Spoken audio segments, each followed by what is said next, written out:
So are we live? Yes. Uh, Good afternoon, and let me welcome everyone to a joint meeting between the Appropriations Committee on the House side and the Budget and Tax Committee on the Senate side of the Maryland General Assembly. It's a pleasure to have you, a pleasure to be here and to present to you today the state budget as it was submitted by our governor last week. It's an important document, the most important document we work on for the remainder of the session, and provide for all Marylanders a strong budget, a great outlook for a great economy, and a good AAA bond rating, which we have happily preserved for 20 some years. We do it in partnership with the Senate, of course. And so I'd like to introduce and ask if my Senate counterpart, the chairman of Budget and Tax, has any words of wisdom he'd like to add. There's absolutely nothing I could add to your words of wisdom. So I'm ready to go. Me too. So welcome everybody. And the wonderful leader and staff that we have that's going to do our presentation today is Dave Romans, who is here with us, and we'll pass it over to you now. Thank you. Thank you. Good afternoon, everyone. We have a whole team of people who are going to help with the presentation today. It's not just me. You'll get tired of me if I do the whole thing. We can go ahead and put the document up on the screen. So I guess just as a little opening comment about the budget, I think something to keep in mind is the budget you have in front of you today is not what it's going to look like when you're done. And the reason I say that is, one, because none of the federal stimulus from December is in the budget. And obviously there could be an additional congressional action to provide additional stimulus funds while you're in session. So you're likely to see quite a bit of money added to the budget at some point by the governor. So just keep that in mind as we walk through the budget. And the other thing to keep in mind is just the revenues remain, they're going quite well, but there's always that uncertainty of whether we're going to hit a bump at some point. So it is probably wise to keep in mind that we should keep a little bit larger fund balance than we normally would. With that, I'm going to start out going through kind of a quick look at the budget, a high-level overview, and then we will delve into more detail on topics we think would be of interest to you.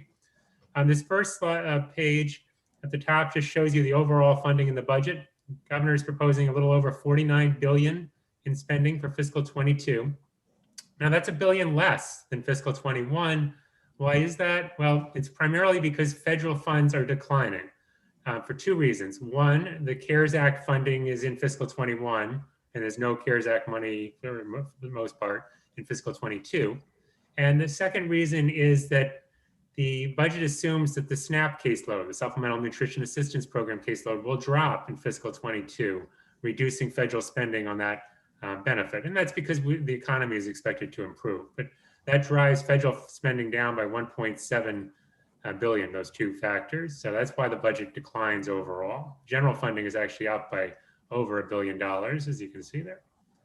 A couple of key things to know about the governor's kind of big picture. One, he leaves a fund balance at the end of the current year of about $265 million. So a nice hedge against any bad revenue news. And then in fiscal 22, leaves a balance of about $193 million. In addition, there's about $1 billion in the rainy day fund. So between the rainy day fund and the general fund balance, we have a cash set aside of about 6% of general fund revenues. We can go to the next slide. All right, the chart at the top of the page shows you that one of the big elements of the governor's budget plan is tax relief. And you've heard him talk about this, certainly. The biggest components are the Relief Act. And there's three pieces that touch on the general fund. The first is repealing state and local income taxes on unemployment benefits. You can see the 50 million impact in the current year, 20 million in fiscal 22. Secondly is stimulus payments to people who received the earned income tax credit in either fiscal 21, or I'm sorry, in tax year 20 or in tax year 21. And those payments would be up to $750 for a family, $450 for an individual. I should say tax years 2019 and 2020. I'm getting my fiscal years and tax years mixed up here. Thirdly, sales tax vendor credit.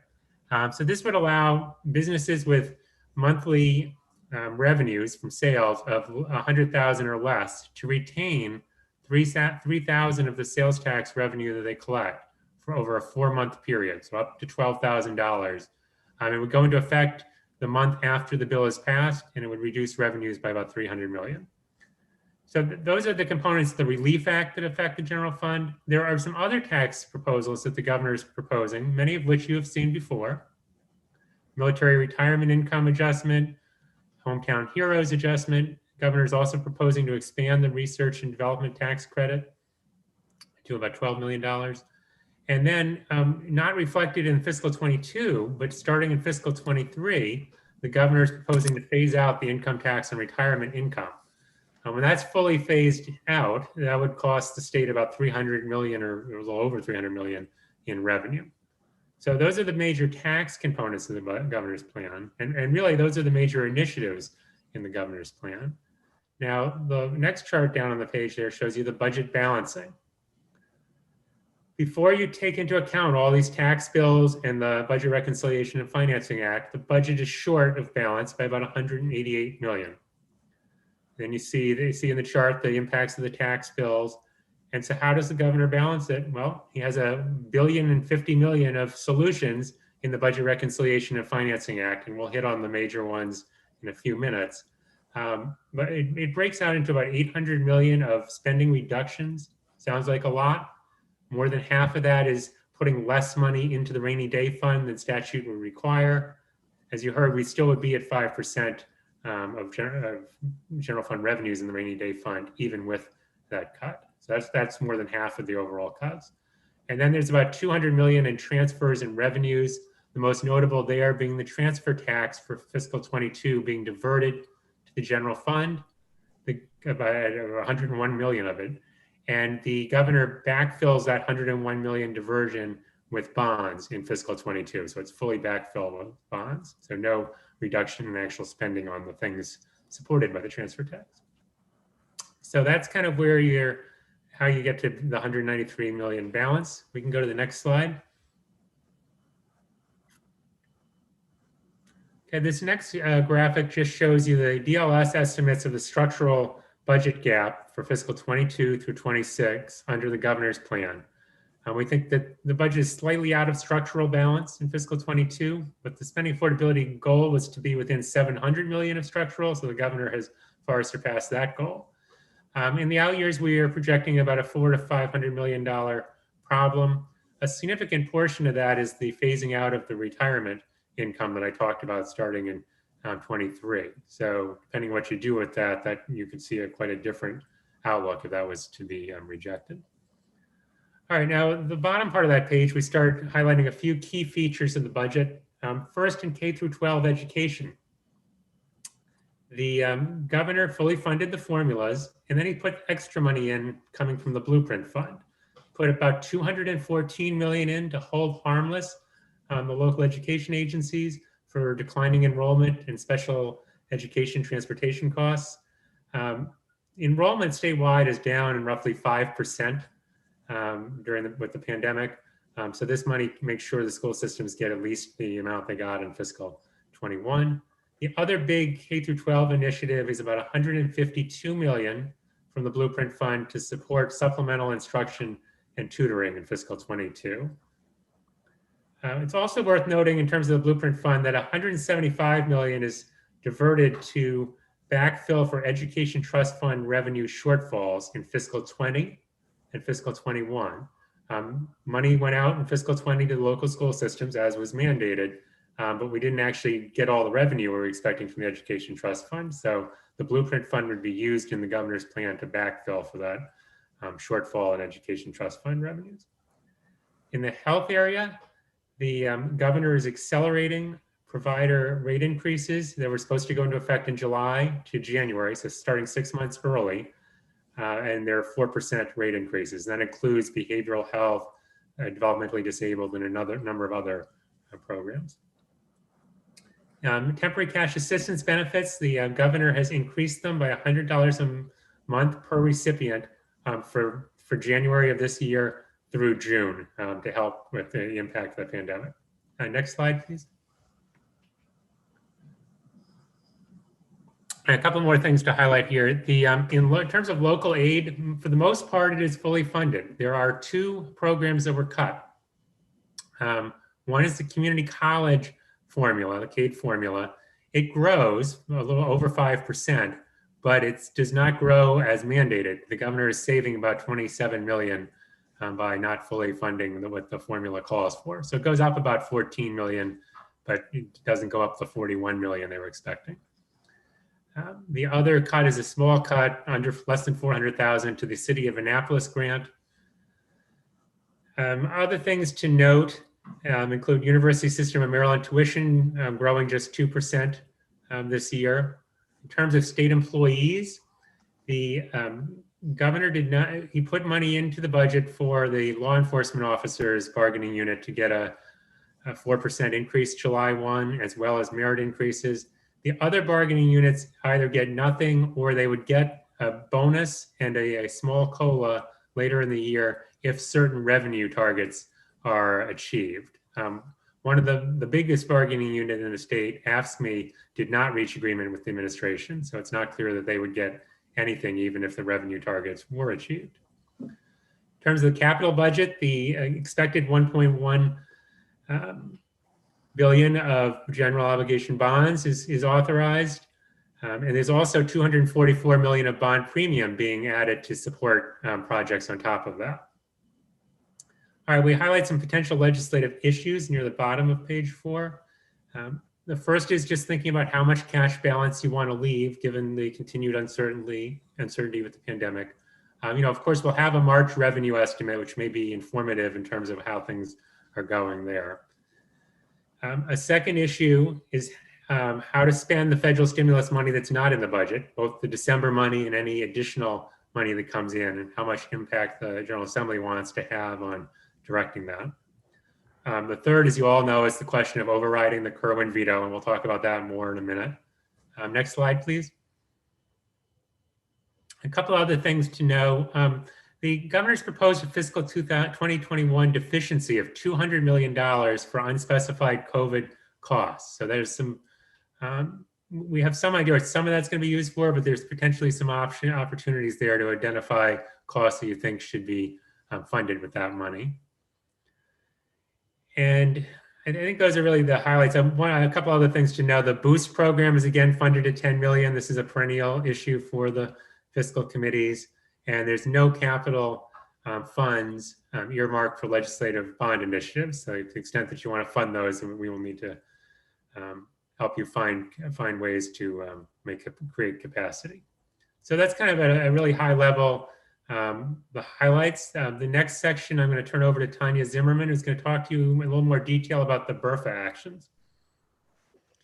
Hi, so this section here will focus on primarily what is in the BRFA. The items that are asterisked are the items that are in legislation, separate legislation that affect the balance. Most of those you already heard about from Dave's presentation, particularly the Relief Act and the other revenue actions, the other income tax impacts. So we'll start there at the top with the revenue actions. A couple revenue actions that weren't already discussed. It sets the revenue volatility adjustment to 0 in fiscal 2022. It doesn't otherwise change the phase into the 2% cap that was included last year in the BRFA. It also would permanently change the mandate for the Maryland Health Benefit Exchange. That mandate is funded with premium tax revenue, which if it's not otherwise specified goes to the general fund. So that's a general fund revenue benefit. There's 2 fund balance transfers that total $40 million. The largest of those is the state agency unemployment insurance fund balance. And in terms of other reserve fund or liability actions, the largest, of course, is the reduction to the rainy day fund appropriation. In addition to the transfer tax diversion, it also delays the repayment of program open space from prior years. And then it extends the repayment by 1 year. So it just delays the payment. And again, as in last year's BRFA, it would eliminate the pension and retiree health sweeper, but just for the 1 year only. You can go to the next page. This page mostly has contingent reductions and other fund swaps that are included. The BRFA level funds the Selinger formula and alters the future growth in the program to 1 percentage point less than general fund. With the CADE formula, in addition to the reduction in the current year, it also again changes the out year growth to the level of projected general fund growth. The State Arts Council, it level funds it and again changes the future growth to 1% less than general fund. It was otherwise expected to grow at 1%. The Fisheries Research and Development Fund is mandates repealed, but only for 1 year. And the Public Broadcasting Commission mandate repeal is also a permanent repeal. Then if you go down to the fund swaps, again, the largest of these is reinsurance program provider assessment. So this was a provider assessment that was intended or expected to fund the state reinsurance program or assist in funding the state reinsurance program. The federal funds we have received to date been large enough to cover it. So the BRFA proposes to transfer $100 million per year from fiscal 2021 through 2026 to Medicaid, relieving general fund need in that program. And so for fiscal 2021 and 2022, it's a $200 million reduction. The Medicaid deficit assessment is increased by $35 million. This would begin in fiscal 2021. The general funds were already reduced for that in 2021, and it is a permanent change to that deficit assessment. There are a few items that use special fund balance in various funds to support spending, 2 of them in the Behavioral Health Administration and 1 in the Office of Controlled Substances Administration. There's also a small change to fund the mandate in the for consumer protection with special funds. The one item of note there is the increase in the local share of the State Department of Assessment and Taxation. It increases to 60% in fiscal 2022, but the BRFA then increases that percentage by 10 percentage points in each subsequent year until it gets to 90% in fiscal 2025. So this would be the beginning of that phase in. The next page. So this is the special fund reductions and appropriations. These are mostly contingent on actions in the BRFA. The one exception is the WMATA contribution, which is contingent on funding the mandate through the bond premiums. Again, these are items that we've mostly already talked about on the general fund revenue side. There's some additional detail on items in the BRFA that don't appear as general fund reductions in the appendix 5, if you're interested in reading more about those. And that is all I have for you. Let's go to the next slide. Yep. So the next topic we wanted to touch on is the Blueprint Fund and the outlook for that fund. The top part of this chart shows you the Blueprint Fund under current law. And essentially it's going to be getting by 2023, almost 500 million a year, or more than 500 million a year from the education, the lockbox from the Education Trust Fund. And then Blueprint revenues that have been dedicated to that from marketplace facilitators and other sources are also going to be close to 500 million a year. So the fund is taking in about $1 billion each year starting in 2023. Under current law, there's very little mandated spending to enhance education, which is the purpose of the Blueprint Fund and the lockbox. So we show here that beyond fiscal 22, when the governor's proposed specific initiatives that we'll talk about in a little bit, there's really not a lot committed to from the Blueprint Fund. So a large fund balance would be available to fund education enhancements or to be diverted for some other purpose. The bottom part of the chart shows you what would happen if the veto is overridden on the Blueprint legislation. And it shows there's actually 3 bills incorporated here.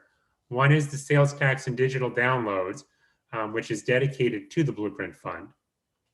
And then along with the Kerwin bill, the Blueprint for Maryland's Future, there's the Built to Learn Act, which becomes law if the Blueprint for Maryland's Future becomes law. So they'll ride along. And that will add, as you can see, in fiscal 23, $1 billion of spending, and then it grows to 1.7 billion by fiscal 26. So the good news here is that the Blueprint revenues actually would pay for the veto override and the implementation of the Kerwin bill for fiscal 23, 24, and 25 with no need for additional general funds. In fiscal 26, as you can see, the Blueprint Fund doesn't have quite enough money to cover all of the costs of the Kerwin bill. And at that point, about 195 million of general funds or some other source would need to be found to help support the commitments. That amount would grow substantially in subsequent years as the Kerwin costs continue to grow and we no longer have any fund balance to help support the program. But in the near term, there's very, very little budgetary impact. It's not until 26 that you really have to be concerned about it. Next slide. All right, so this chart tries to show you how the Blueprint money that was in the 21 budget and in the 22 proposal is used. I'm just going to highlight the big differences. The first, as we already talked about, is the hold harmless, 214 million being used for that. Concentration of poverty gets almost an additional 7 million, expanding the number of schools that can participate down to the 70% threshold. We were 75% last year. The transitional supplemental instruction program gets the 152 million I mentioned. Now you see a decrease in pre-K supplemental grants. That's because enrollment is down. Early education gets a little bit of additional money under the governor's plan. And then you can see down near the bottom, declining enrollment grants are zeroed out in 22, but the hold harmless largely addresses that issue. So that gives you a sense of how the governor has used Blueprint dollars in the budget. We can go to the next slide. The next 2 pages give you more detail on the Relief Act.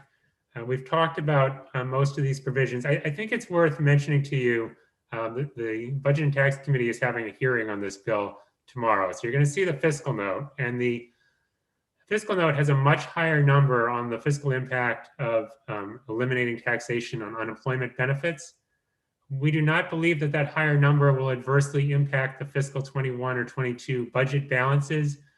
The administration's estimate of the cost of those bills was against what they believe was already included in the BRE estimate. How much revenue did the BRE assume we would get from unemployment? It turns out that the BRE has probably underestimated by quite a bit how much income we would get from taxing, or how much income the state would get from taxing unemployment benefits. So you'll see a bigger number in the fiscal note, but we think that the budget pretty much appropriately calculates what the loss would be against the official revenue estimate.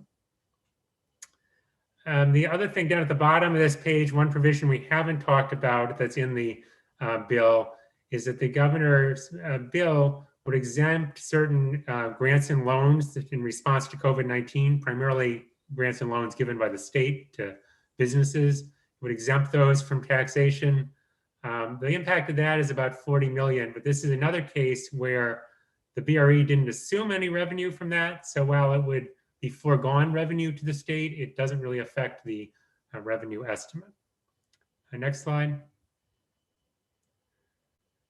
Yeah, I think we've covered the, we should mention in addition to the general fund impacts, the governor is making an adjustment to the unemployment taxes on businesses, essentially not adjusting their tax for any layoffs that they've done during the pandemic. So not taking those into account in the near term. So it helps stabilize their tax payments for the short term. The administration has estimated that that will save businesses about 300 million this year. Also, the Miss BIDFA program has been giving out various financing programs to help businesses during the pandemic, and the governor's bill would convert the financing to a grant of up to $50,000 per business in fiscal 21 and 22, providing some relief from the repayment provisions. Next slide.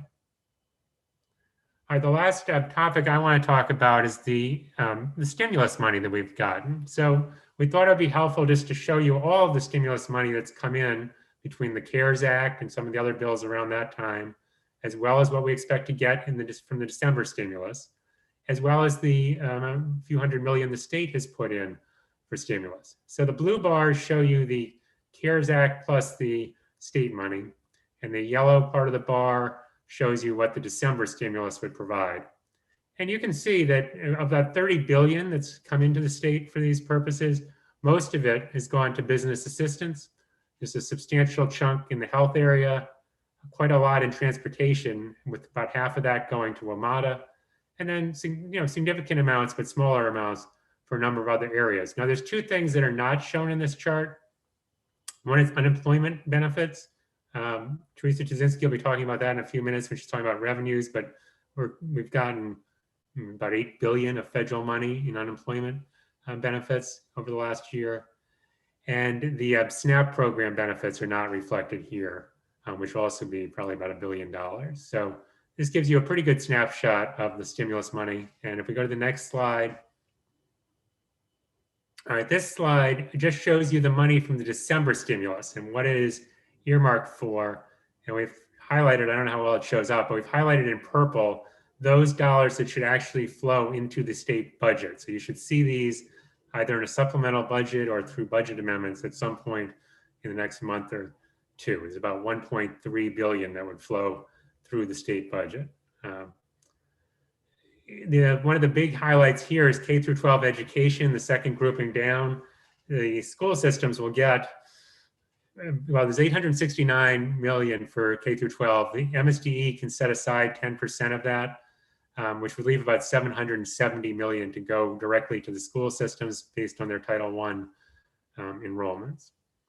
There's also about 57 million of flexible funding for the governor to give out. He announced the 20 million or so today, actually. There was a press release earlier today on giving some of that to community colleges for job training and some of it to help innovative grants to school systems to get them to reopen. There's also a part of the governor's money that's reserved by federal law for non-public schools, and we have not seen how that will be allocated. The other thing to note here is the rental assistance program. The next grouping is about $400 million for rental assistance. Jurisdictions that have 200,000 or more people are going to actually be able to get that money directly from the federal government, but at least a portion of it will end up passing through the state budget. And you can see on down the list that there's additional money in other areas, quite a bit of money in transportation for highways and also for WMATA. So I think that covers the stimulus. If you don't have questions at this point, we will move on to the topic of revenues and Teresa Jasinski.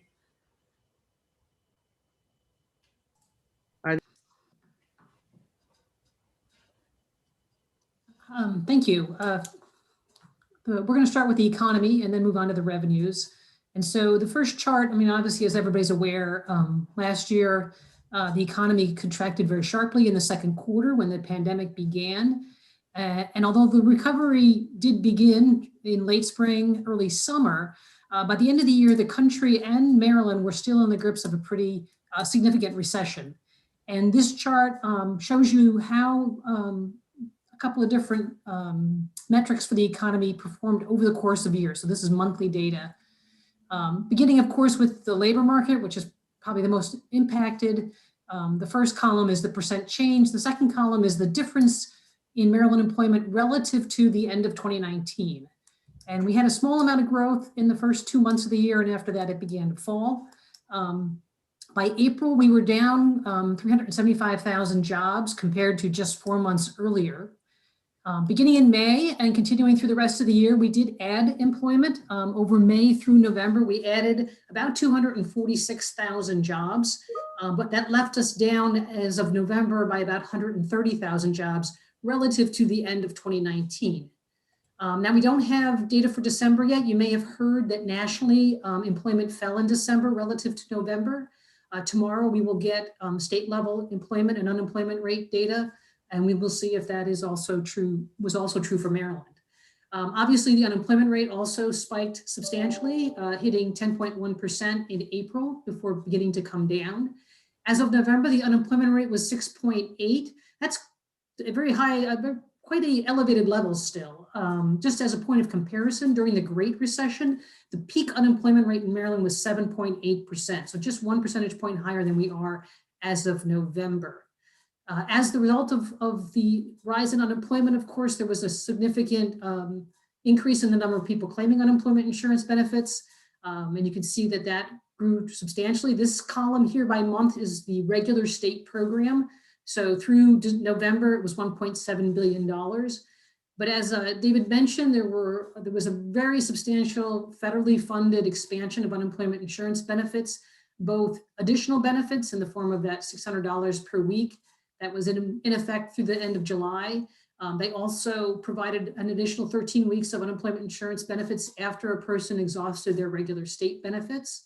And they expanded the program to include people who normally don't qualify for unemployment insurance, people who are self-employed or contractors, gig workers. And in total, over the months of March through December, this is data from the Maryland Department of Labor, it was about $7.7 billion worth of federally funded unemployment insurance payments to Marylanders over the course of 2020. So very substantial support for those people and in turn for the Maryland economy. But one segment of the economy that actually did quite well, perhaps surprisingly, was the housing market. And the last two columns relate to the housing market, existing home sales compared to the same month in 2019 and the median home price. This data comes from the Maryland Association of Realtors. And while the market was hurt pretty bad in the spring, you can see very substantial drops in home sales in April and May. It did begin to grow, and by the end of the year was growing quite strongly. This is in some ways due to what had been and continue to be record low mortgage rates. There also was some demand from people who were now teleworking and decided they actually needed more space at home. So there was a move for people to start finding bigger homes. There also is a demographic aspect of this. The millennial generation has kind of hit their peak home buying age. And so there's sort of a tailwind for the housing market anyway, even above and beyond the impact of low mortgage rates and the pandemic. This has translated into very pretty substantial growth in home prices. You can see overall for the whole year, they were up 8.5%, and the last several months of the year were double digit. This is not only due to the high demand, but also very, very low inventory of homes for sale. So one of the things that explains that fact that we have high unemployment rate, but a strong housing market is the next slide. If we could go to the next slide. You've probably heard this idea of a K-shaped recovery or a bifurcated recovery.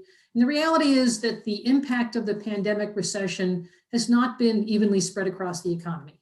And this data illustrates that. This is state and local income tax withholding for Maryland. This is data the Comptroller's Office has put together. And it's been broken down by industry sector. And this is the whole calendar year, January through December, compared to 2019. Overall, total withholding was up 5.1%. There's a very strong growth in the government.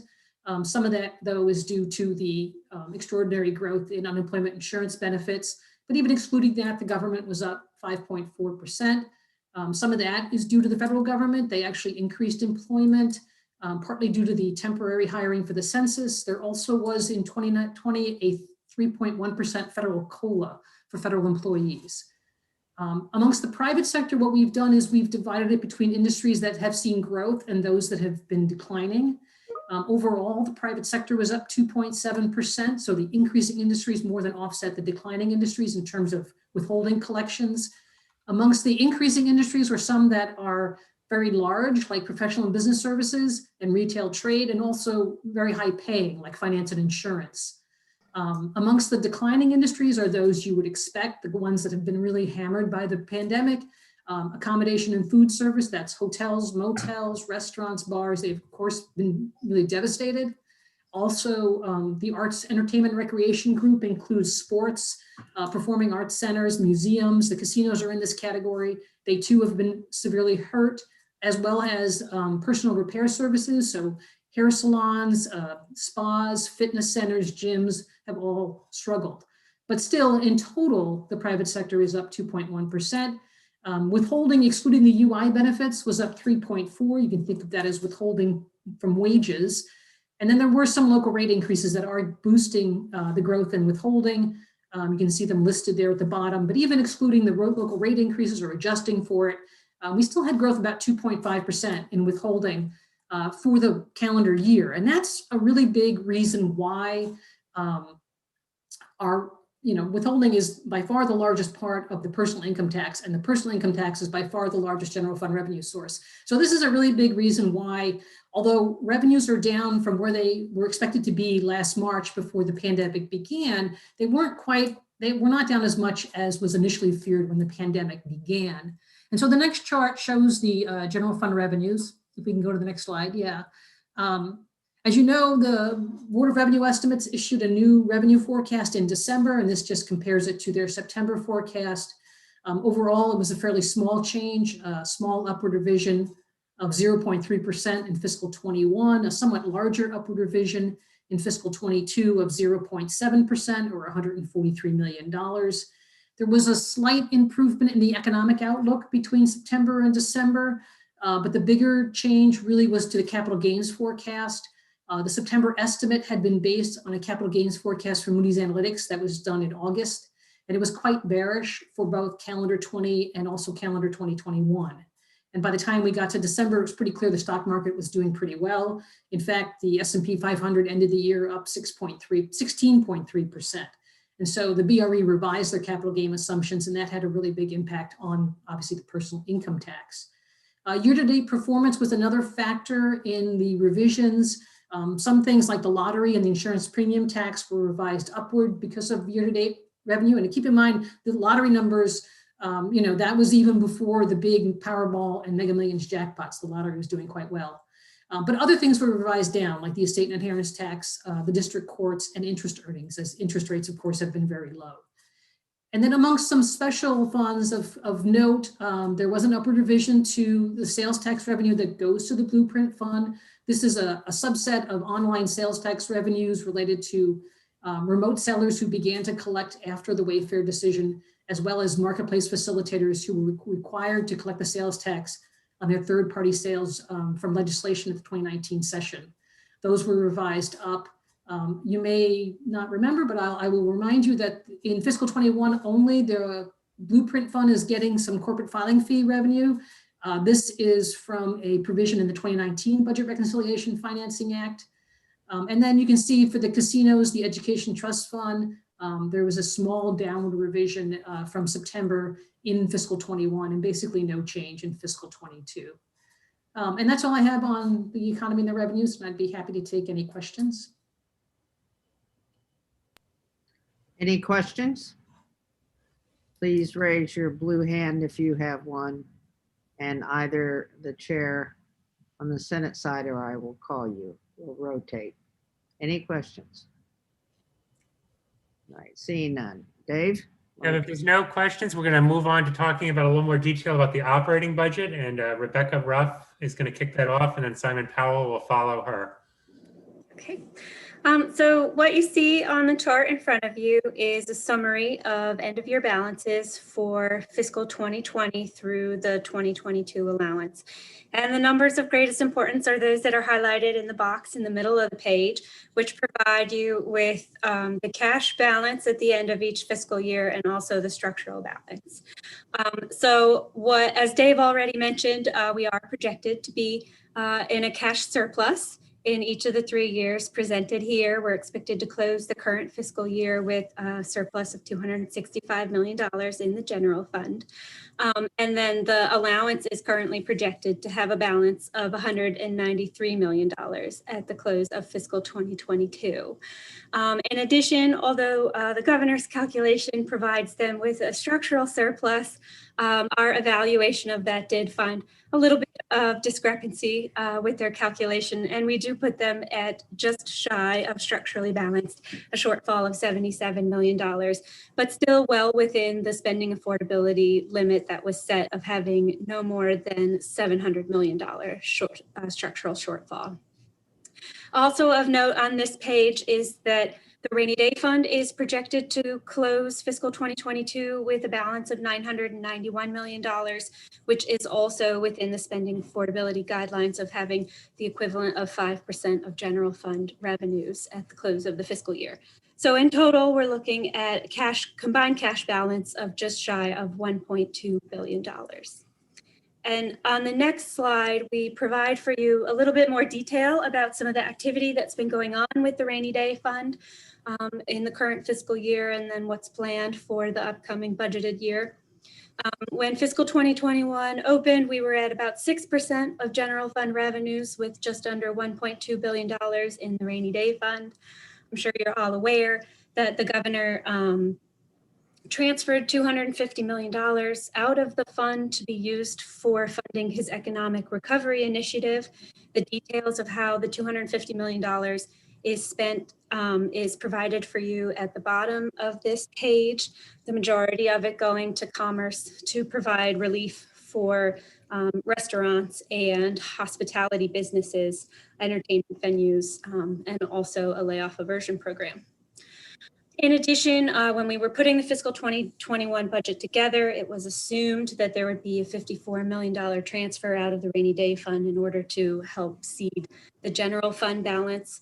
That hasn't occurred yet, so the current balance in the fund is right around $930 million. The administration has indicated that although transferring the $54 million out will put the balance a little bit below 5%, they do intend to move forward with that transfer by the end of the fiscal year.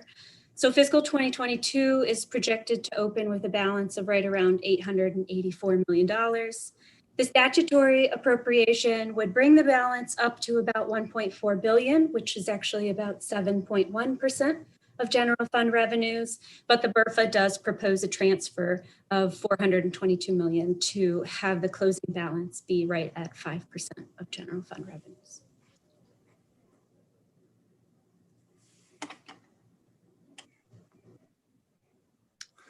Okay, so if we move to page 20, this slide basically shows the impact of the governor's deficiencies on the fiscal 21 budget.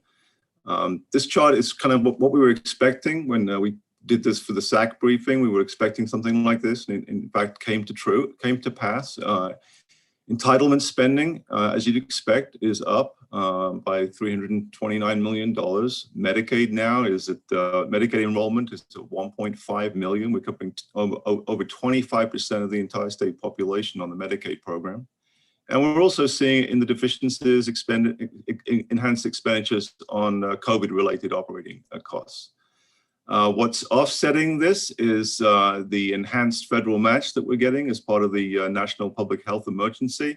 We're getting this both for fiscal 20 enhanced match, which was not recognized in fiscal 20 closeout, as well as an expectation that we're going to get this enhanced match throughout the whole of fiscal 21. And that's currently what the proposal is at the federal level. So when you net those savings against the increased costs, you get an actual reduction in general fund expenditures in 21 through the deficiencies. But if you turn to the next slide, and this kind of illustrates some of the points that Dave has already made, but it's worth pointing out that when you look at the deficiency file that the governor's included for 21, the deficiencies add about $2.7 billion in spending. Most of that spending is because of $2.8 billion worth of additional federal funds that are being recognized through deficiencies. The federal funds on this chart are in blue. Dave has already mentioned in the entitlement areas, a lot of that is the SNAP benefit as well as the pandemic EBT benefit. And we're also seeing that increased enrollment in Medicaid adds another $500 million of Medicaid federal funds. It's also important to note that we're using CARES funds for operating expenses related to COVID, about $250 million, which is the third bar there.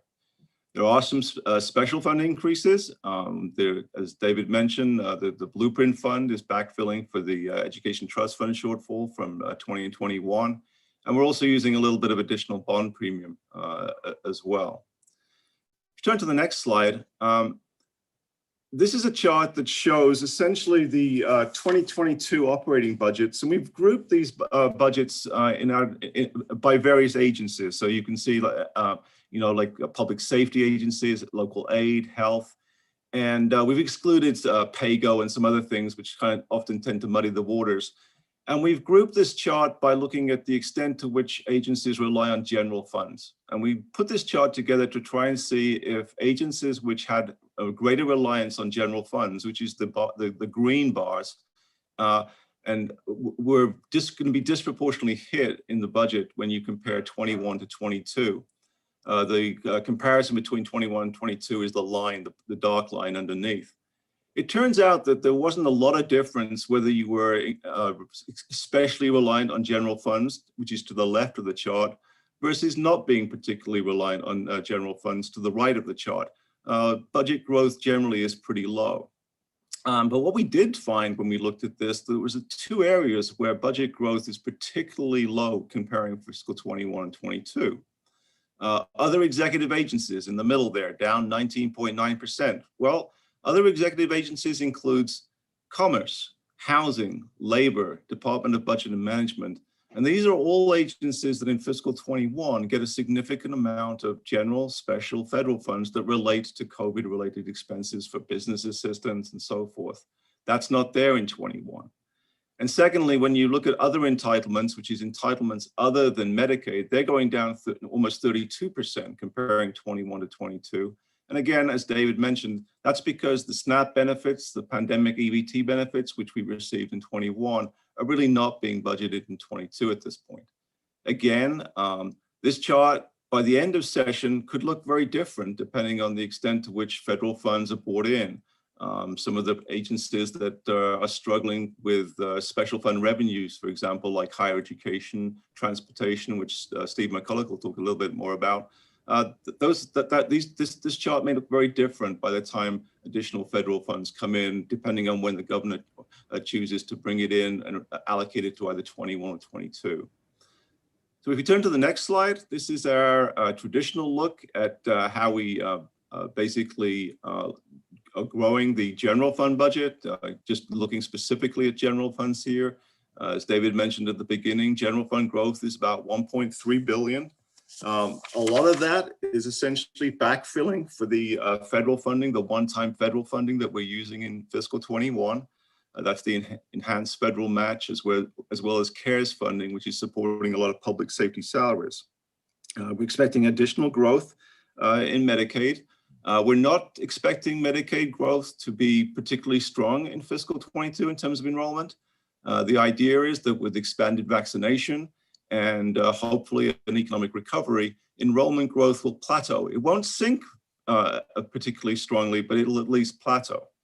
In fact, if you look at the overall growth in general funds, 1.3 billion, 1.1 billion or 85% of that actually relates to supporting the Medicaid program. And that's despite significant additional special fund relief, which Tanya mentioned. The Medicaid is getting additional support through the Medicaid deficit assessment. That's the assessment that the hospitals pay. And we're also getting in Medicaid additional support through the reinsurance fund. That's the fund that you all created a few years ago to help support reinsurance in the Maryland Health Benefit Exchange to try and help lower the costs in the individual market.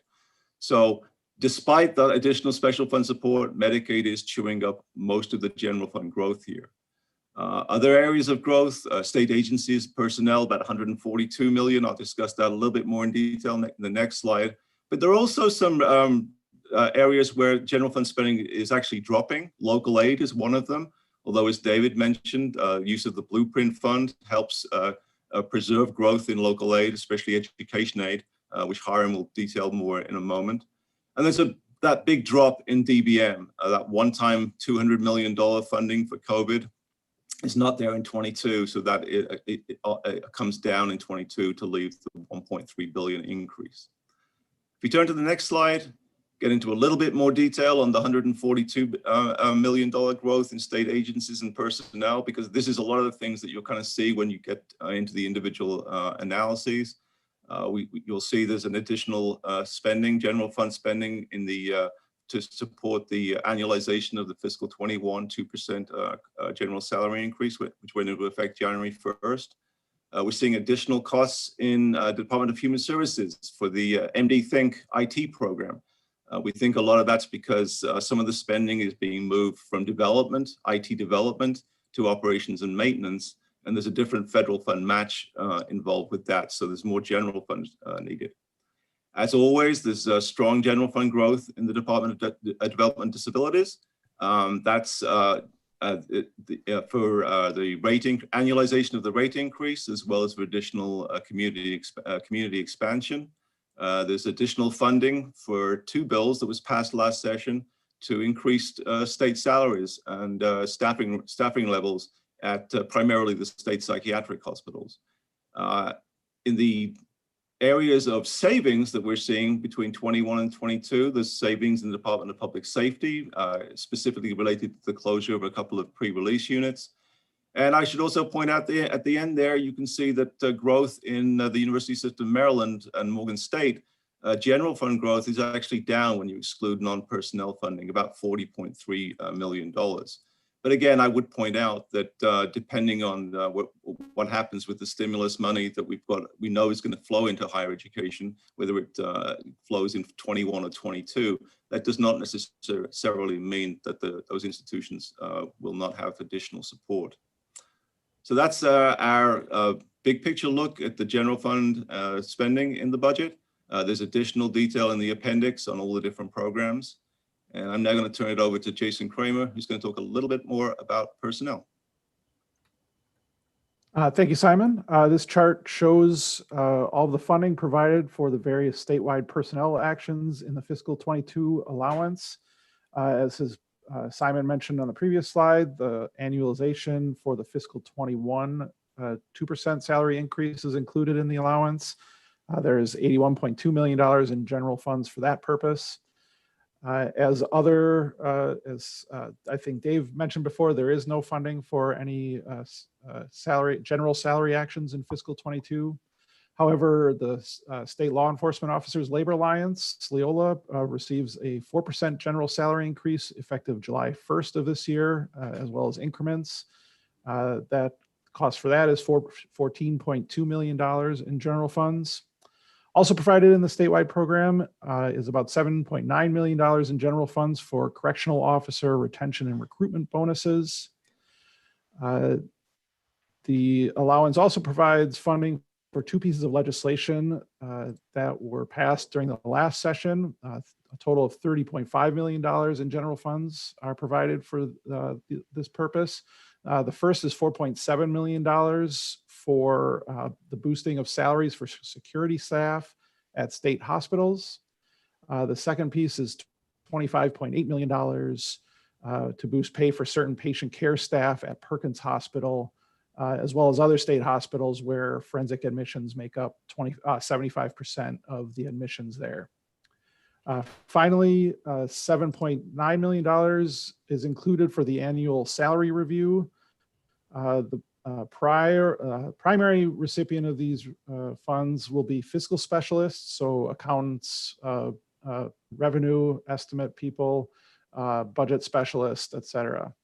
I'd also note that there is funding to increase pay to $15 an hour for all state employees. That affects about 120 state employees.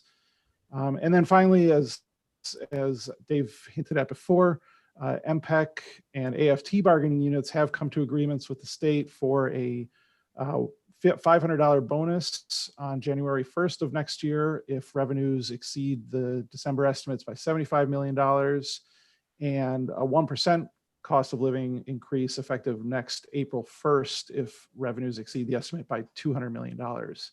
And then I would also note that AFSCME has not yet come to an agreement with the state for calendar 2022. With that, I believe I'll turn it over to Hiram to talk about local aid.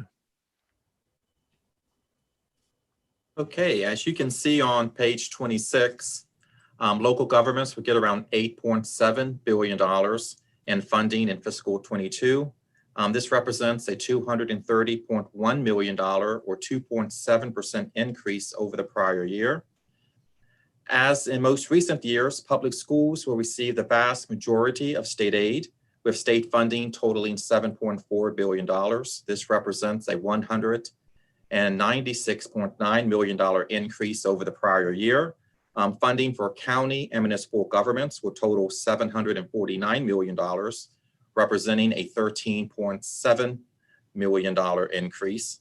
Community colleges will receive $345 million, a $14.1 million increase over the prior year.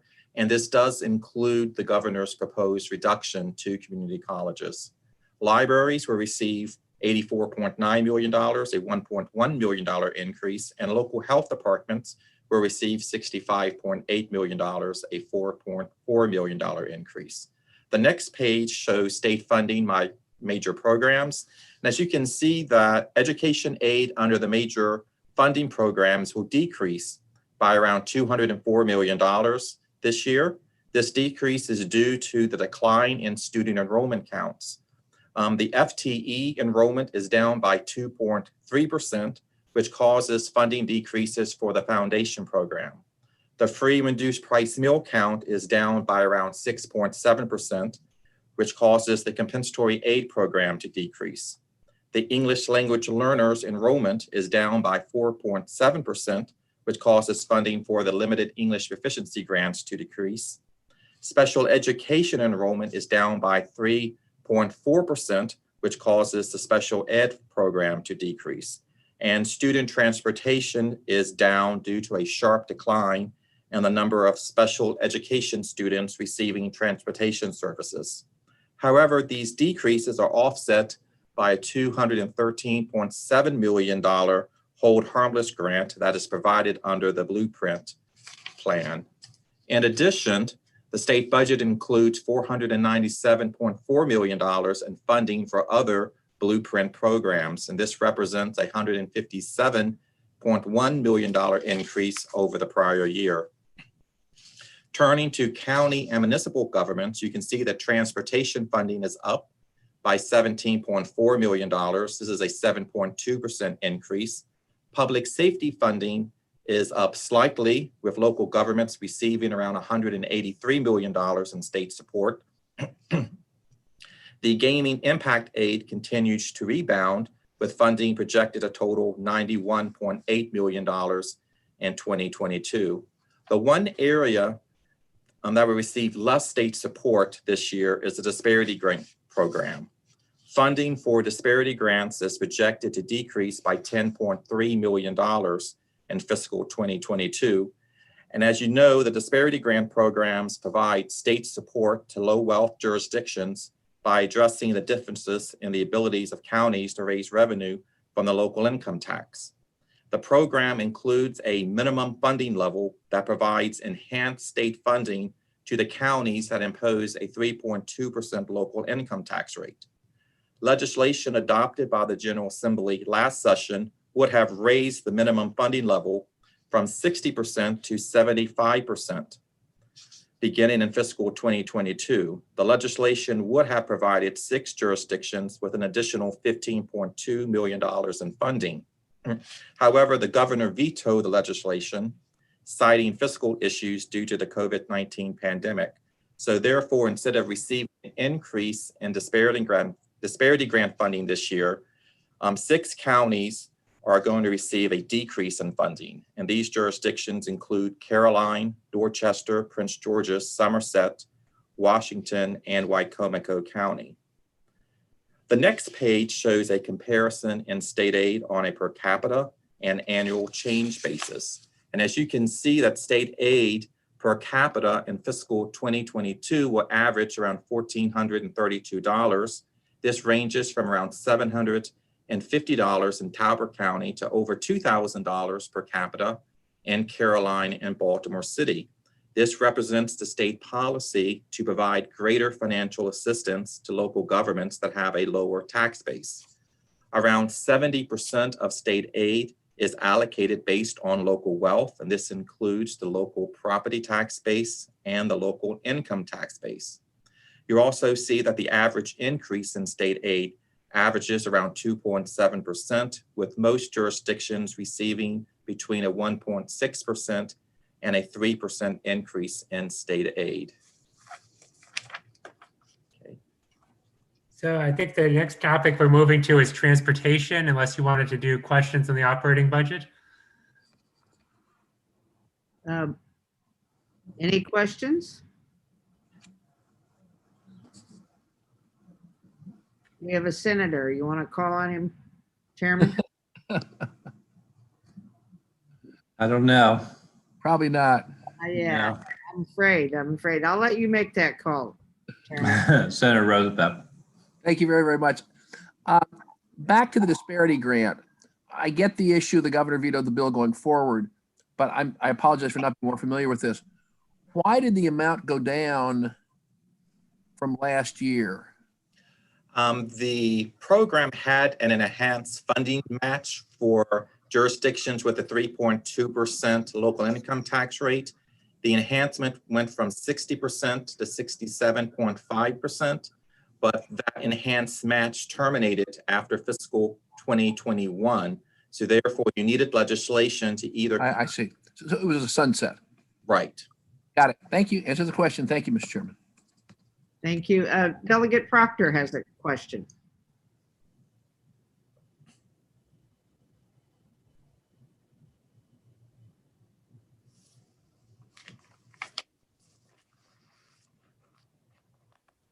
Delegate Proctor. Thank you, Madam Chair. I think my question may have been answered. I wanted to know how you determine which counties get that disparity loan reduction.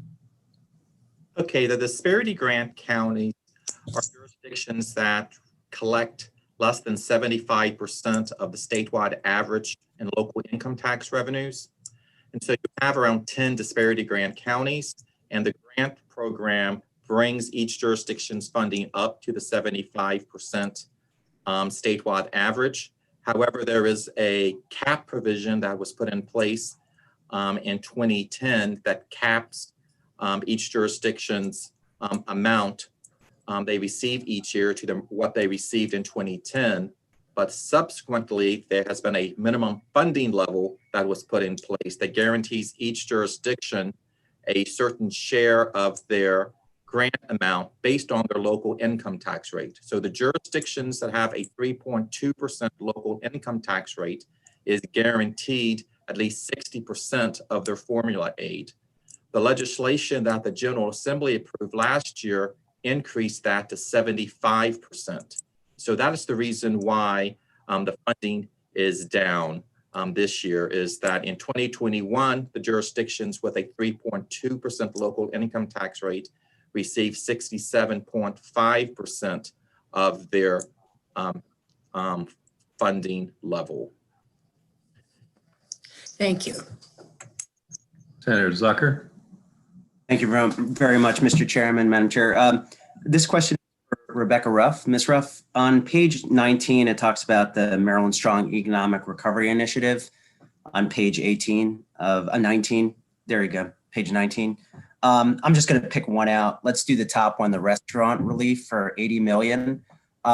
Do we know where that money actually went? Like, do we know what restaurants benefited from it? I looked in the appendix. I don't know. I didn't see it there, and I didn't know if you all had that data yet. So the specific detail on that will be discussed in the Commerce analysis. Commerce analyst is putting that data together right now. But my understanding is that we haven't What I know is that the first round of funding that provided restaurant relief has been allocated. I'm not sure whether the second round that was more recently announced has been fully allocated, but it will definitely be discussed in the commerce analysis. And if she has now, then we can make sure to get that to you. And then, and not to belabor the point, so then for all of these other programs listed, will that be covered in Department of Legislative Services analysis moving forward? Yes, each of the respective agencies will discuss the extent to which the money has been spent. And to the extent that we know specifically who, then we can provide that information there. Yeah, let me just add on the restaurant relief and the hotels and hospitality, the governor's direction was that the money went to the counties and then each county got to allocate it out. So we'll see what information we have from them, but it was sort of sent down to the lower level of government. Dave, on that, wasn't there some money for the arts and artists too? Did that go through commerce as well? Yeah, and a little bit of it is down near the bottom there. The second from the bottom, there were 3 million of emergency art grants that went out, but before that, there was a few million more that went out. And we will, again, our commerce analysis will be very robustly looking at what's happened with all of this money. I'm sorry, my aging eyes didn't pick that up. Delegate Solomon. Thank you, Madam Chair. I had a question about sort of the long-term labor view that you all had published. Do you have any sense, and maybe we don't have the data yet, I know we had a briefing earlier this year or earlier last year that had talked about, making sure that we don't have sort of the long-term unemployed drop out of the workforce. Do you all have any sense yet of whether the jobs that we're seeing go away are going to come back if we recover, or if we are going to have to, really strategically think about long-term investments in workforce development to get people back into new jobs?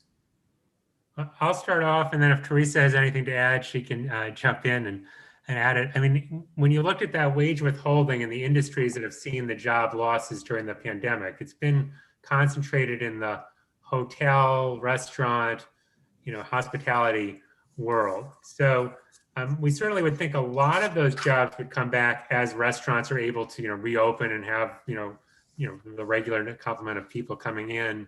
Certainly as tourism rebounds once the pandemic ends, you would hope to see a lot of those hotel jobs come back. But that's not to say that there aren't other places where there are more permanent job losses. And again, Teresa might have more to add.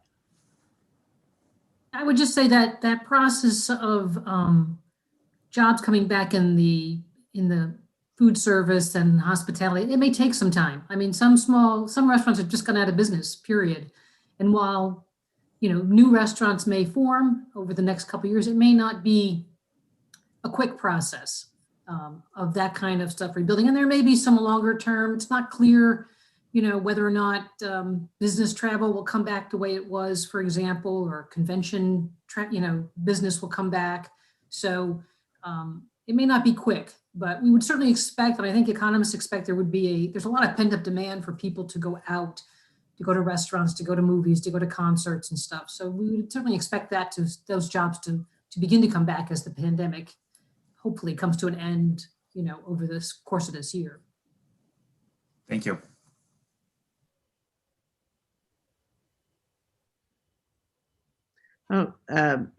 Delegate Geraldine Valentino Smith. Thank you, Madam Chair. I'm getting a lot of questions about education funding, so now I need a little bit of clarification. On page 3, it talks about the blueprint funds being used to offset the shortfall in the Education Trust Fund.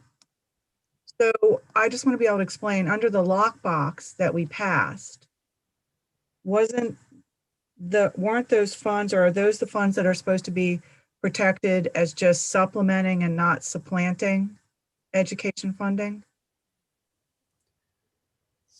So first, we've been phasing in the lockbox. So some of the Education Trust Fund money is just used to support the traditional education aid formulas. And then, eventually in another year, we'll have all of the money in the lockbox, and it can only be used for enhancements to education. So what's happening here, and this is a BRFA provision, is that the our education trust fund revenues fell short in fiscal 20 because of the pandemic, the casinos were closed and so forth, and then are going to fall a little short in 21. So, but we already gave the money out to the school systems, and then no one wants to take that money back, of course. So we need to figure out how to, make the state finances whole, since the revenue wasn't there to support the grants. So there really are two choices. One, we could use general funds, and the other is to use the blueprint fund, which has a very large balance. So the governor is proposing to expand the uses of the blueprint fund sort of as a one-time expenditure to use blueprint fund revenues to backfill the education trust fund shortfall.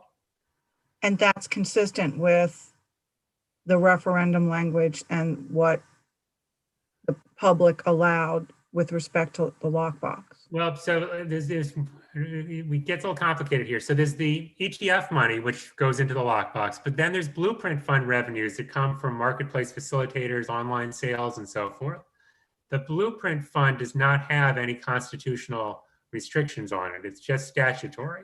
And the statutory restrictions on the blueprint fund are essentially to be used to enhance education funding, basically to implement the Kerwin legislation. And that's where what the governor is trying to do in the BRFA is amend the blueprint legislation to allow a one-time exception to use it to backfill the education trust fund revenues that fell short.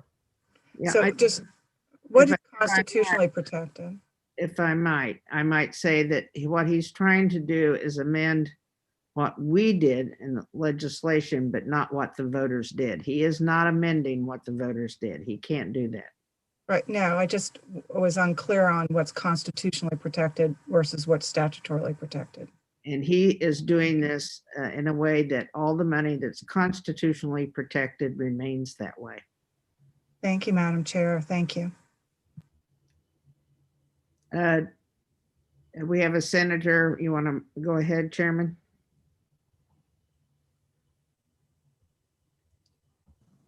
Senator Alfred.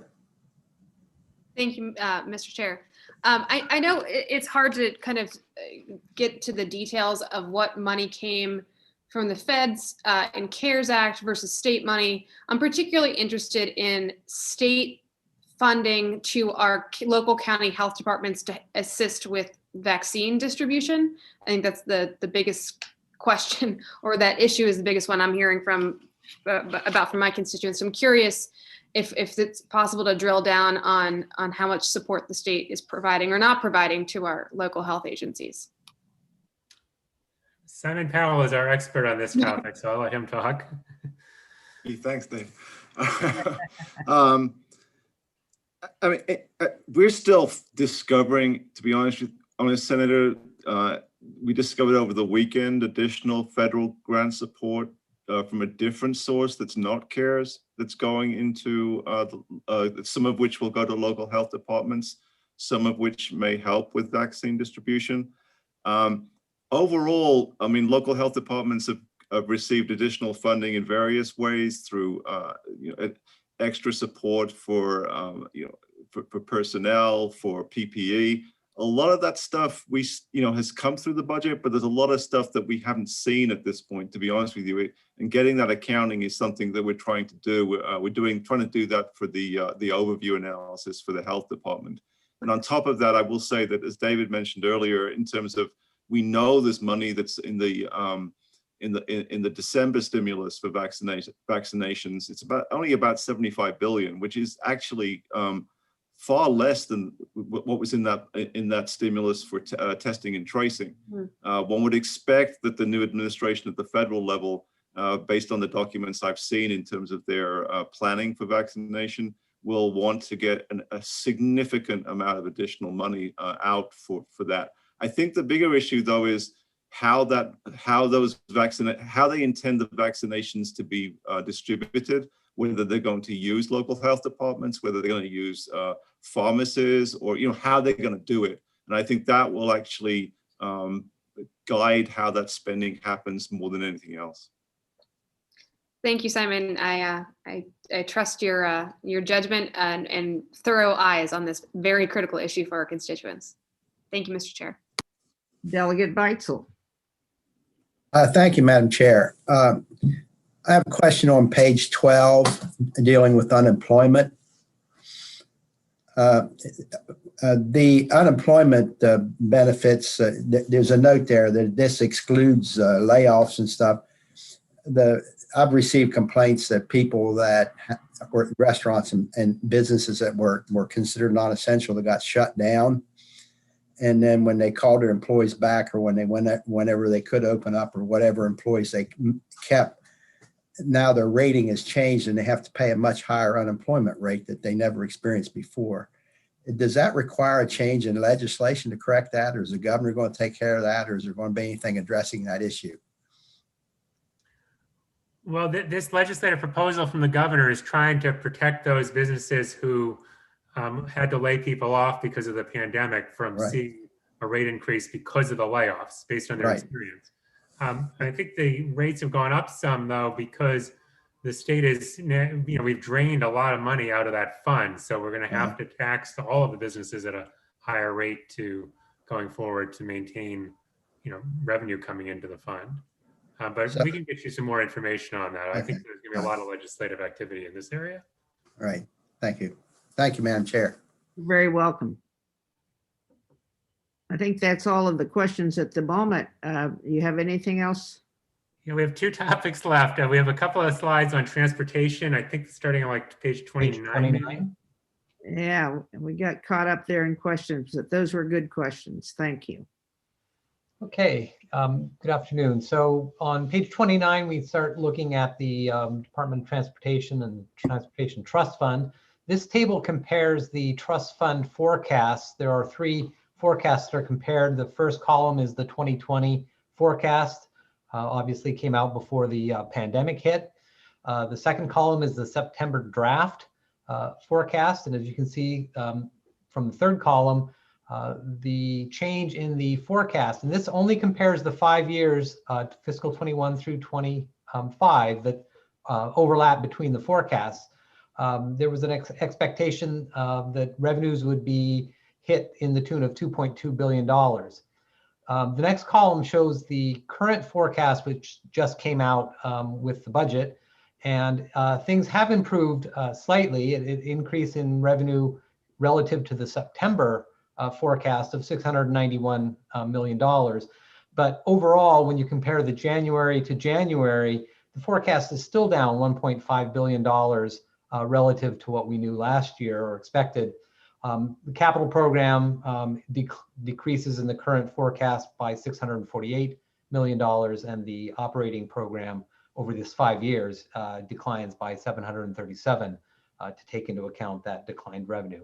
Now, as Dave Romans had mentioned at the beginning, this forecast, just like the budget, does not include the federal stimulus from December. So there's about $258 million expected to come in for transportation from that source. Next page. This chart compares the programmed capital spending by administration between the January 21 CTP that just came out and the one from the prior year, 2020. The blue bars compare just the expected spending changes for fiscal 2022. The yellow bars show the 5-year overlap, fiscal 2021 through 2025. You can see that in fiscal 2022, the total capital program is funded at $358 million less than was anticipated last year. Over the 5-year period, however, spending is actually projected to be about $11 million higher in the current forecast CTP than the prior one. Now, most of that is made possible by additional federal funds that are expected by the department.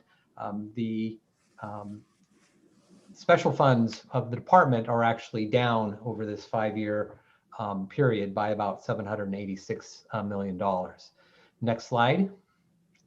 So this is a similar to the last slide, but this one compares the operating expenses between the 2 forecasts. And again, the blue bars show the fiscal 2022 change, and the yellow bars show the 5-year cumulative change.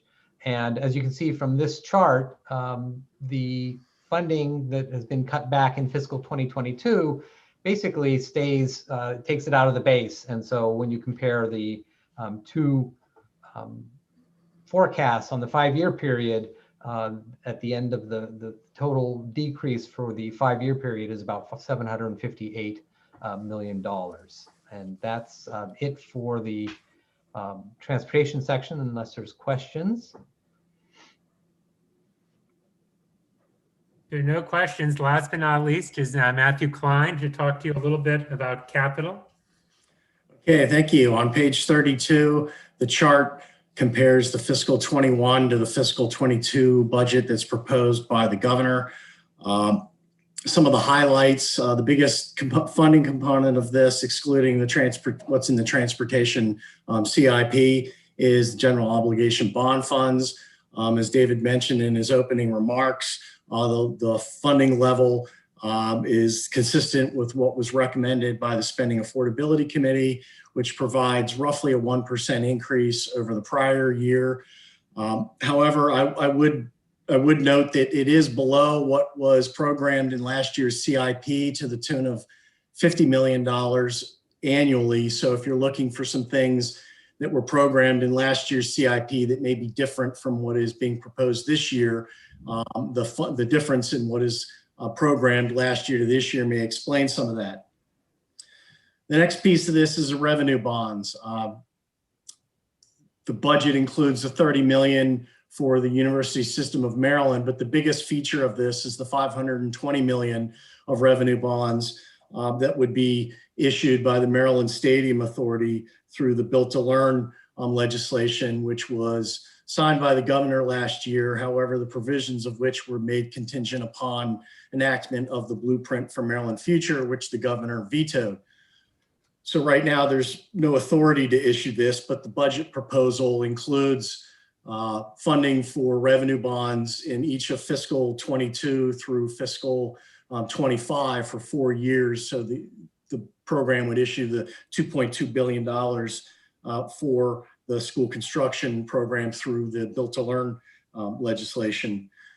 If you pull out the $520 million for school construction, you look exclusively at what is being proposed for school construction for general obligation bond funds and general funds.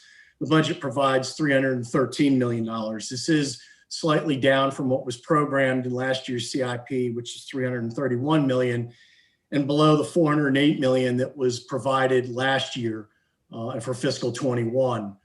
Fiscal 21 was increased by the legislature when they added additional money for the supplemental school construction program and funded the Healthy School Initiative and the school safety grants using general funds, as opposed to what had been proposed, which was revenue bonds, which never materialized.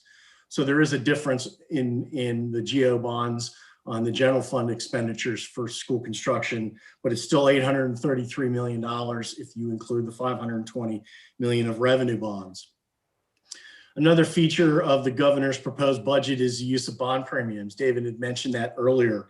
The budget includes $210 million for fiscal 22 and includes an additional $34 million as a deficiency for some higher ed institutions for facility renewal projects, bringing the total to 244. Now, the use of bond premiums is not a new feature in the capital budget. 2 of the last 3 and 3 of the last 6 years, the capital program has been supported with bond premiums. However, this has been added by the legislature when they moved the bill through to enactment. The governor's proposal would include bond premiums in the overall package for fiscal 21 through fiscal 23 if you look at the CIP. It includes for fiscal 22, $125 million for the WMATA grants, $65 million for school construction, and another $20 million for Maryland Higher Education Community College construction projects. This is based on bond counsel advice during the interim, which limits the amount that we can use in bond premiums for debt service, making this available for the capital program. And the governor's proposal would the governor's proposal would has programmed those bond premiums through fiscal 23, including a programming 120 million in fiscal 23 for WMATA grants. Transportation is another feature of this. In addition to the WMATA grants, fiscal 22 budget includes 21 million to begin a roughly $125 million commitment to the Howard Street Tunnel, which gets you to the 146 million it is shown for fiscal 22 outside of the traditional transportation CTP. Overall, general funds remain constrained in the use in fiscal 22. Relative to fiscal 21, it's down because the legislature last year rejected some contingent reductions in school construction and in some DHCD programs. But overall, general funds still remain constrained both in fiscal 22 and throughout the CIP relative to both the CIP from last year and relative to the DLS forecast for general funds. Special funds are down roughly 50 million, as David had mentioned in his comments. A big piece of this is the little over $100 million of transfer tax special fund revenues, which the BRFA would divert to the general fund, and the governor's proposal would backfill that completely with general obligation bond funds to make those programs whole. But that explains a big piece of the drop in special fund spending. While the programs that are supported with the transfer tax program, open space, and a few others do remain whole with respect to the proposed transfer, as mentioned earlier, the BRFA would shift back 1 year what is currently on the books for the repayment plan, which was enacted in 2016. A few other highlights to point out, the DHCD programs relative to what was provided in the CIP last year, 110 million, there's roughly 159 million. So there's going to be additional funding that's in the budget for fiscal 22 to support a number of the DHCD program, grant and loan programs. And then finally, as mentioned earlier, there is no earmark for legislative bond initiatives in fiscal 22 or throughout the CIP. And unless there are questions, I'll conclude my remarks. Any questions? Okay, thank you. That completes our presentation. We're happy to answer any other questions, and we'll be here to support you throughout the budget process. Okay. Any questions on the House side? I did have one question. There was a little line item in there about bringing up certain categories of workers to 15-hour wages. That's not all state workers, is it? It's my understanding that the DBM is eliminating any salary steps below $15 an hour in the state employee wage scale. That includes all? Yes, I believe so. All state employees, all unions, all so on and so forth. Okay. I will confirm with DBM, but that's my understanding, yes. Okay. Thank you. On the Senator, Chairman, you want to wrap it up? I'd love to wrap it up. I don't see any senators either. We're interested with questions. I want to thank everybody at DLS. Great presentations as usual, and we look forward to working with you. Absolutely. Thank you. Everybody stay safe. Thank you. You too.